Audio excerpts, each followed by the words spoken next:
So somebody asked about Dave Grohl, because I haven't really said much about Dave.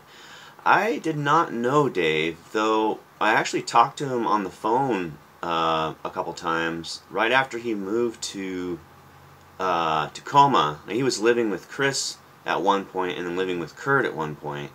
I talked to Dave. I talked to Dave for probably 15-20 minutes. We just talked about all kinds of stuff, about Nirvana, about Scream. I've been listening to Scream.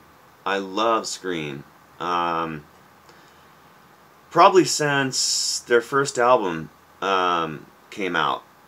The first Discord album. Still Screaming.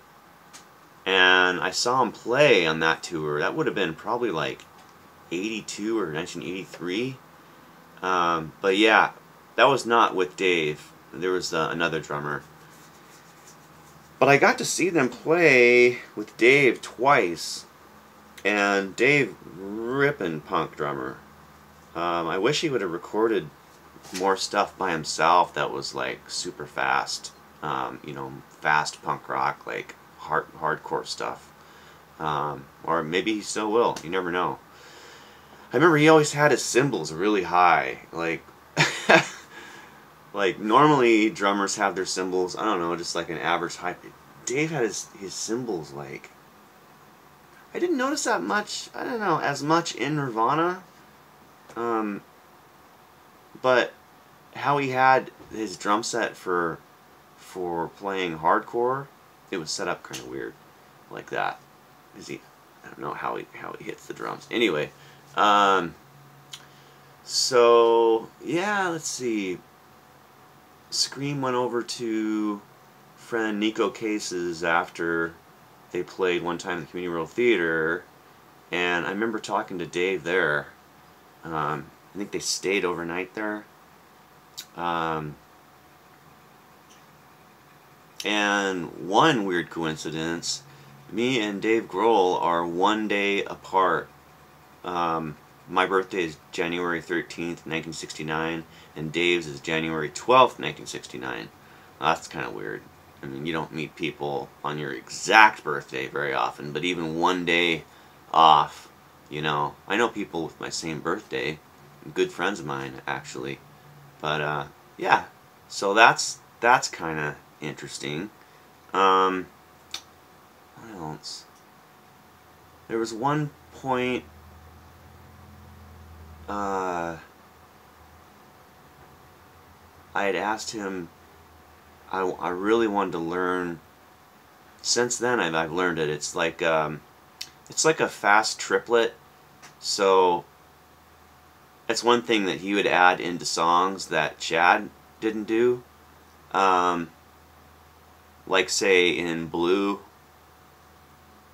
right before the very ending, he'd add in like a quick triplet before he goes into the ending, but he'd use that in between parts. I don't know, maybe there's drummers out there that don't know what I'm talking about. Like, you know, like right in between, like a transition. And I wanted him to show me how to do that because it just sounded freaking amazing. And the only other, you know, there's not many drummers. I think Dave's been a really inspiring drummer to, you know, to a lot of drummers, as he plays so hard. You know, like the Beehive show.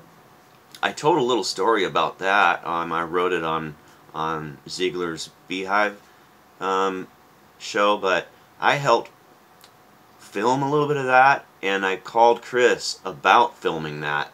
And he was like, yeah, sure, man.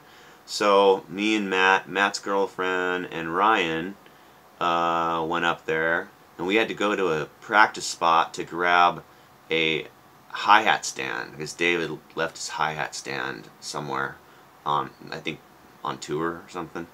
So, but something in the way, you can probably see it. I remember seeing like he used pretty thin crash cymbals, but he would dent his frickin' cymbals. I mean, they're like dented like like you could see a slight dent in the cymbal. I know it's hard to believe, man, but he hits those cymbals so freaking hard in like Something in the Way on that video. If you watch that, it's just like, I remember watching that just being like this. You know, I've never seen a drummer play that hard. I mean, even Dale Crover, you know. Um, so yeah, that's you know, and big props to Chad. You know, Chad, we never became close friends, but you know, I hung out and talked to Chad quite a few times when the band was going on. I always got along with Chad. I still run into him once in a while. I haven't seen him for quite a few years now, probably since like 2007 or something. I saw him at Bumpershoot one time, and yeah, I mean, he's a really cool guy too. Absolutely. Um, yeah, so that's that. I can keep going, but I'll just make another video soon. Alright, bye.